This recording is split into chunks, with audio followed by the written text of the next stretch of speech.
Hi, akkam jirtu maatiin chaanaalii Ambuuteek yeroo jalqabaaf gara chaanaalii koo kan dhuftan subscribe akkanaaf gootan kabajaan isin gaafadha.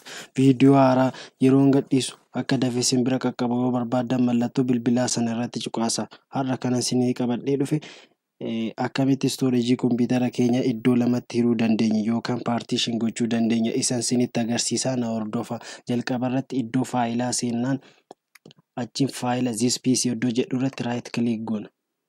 Achiin manage iddoo jedhu irratti tuqna.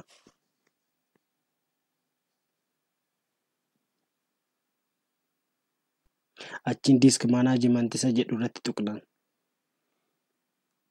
Windows irra partition goona eeyyan kanarra right click goone shrink volume isa jedhu irratti tuqna. Inni kun tootaalii isaatii inni kun immoo meeggaabaayitiidhaan shrink gochuu kan dandeessan gara giggaabaayitiitti yeroo geeddaru 146 giggaabaayiti ta'a jechuudha. Lakki ani amma kanan barbaadu jettan iddoo kanarratti lakkoofsa barbaaddan barreessuu dandeessu meeggaabaayitiidhaan jechuudha. Ani fakkeenyaaf amma giggaabaayiti 5 barbaada. Kanaafuu meeggaabaayiti 5,000 jedheen barreessa. Achiin shrink jedhaan.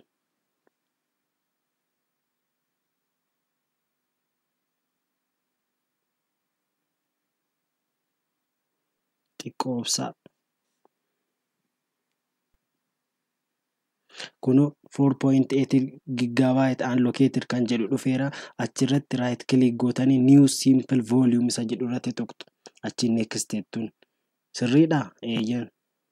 Next jettuun. Achiin iddoo kanarratti qubee filattu. Qubee barbaaddan. Next jettuun. Kun immoo akka defaultii taa'u or maqaa isa kanaa geeddaruu barbaaddu geeddaruu dandeessu barbaaddan. Next jettuun. Finish jettuun. Amma ilaaluu dandeenya dhumeera jechuudha. Kun iddoo kanarratti duwwaadha. Kana jechuun giggaabaayiti 5dha. Or 4.8 tokkuma. Lakkiin natti baay'atee barbaadu dileetiin gochuu barbaada hojjettanis ni danda'ama jechuudha. Iddoo kana bira dhuftaniit ni volume kanarratti right click gootanii delete volume isa jedhu irratti tuqtu. Yes jettuun.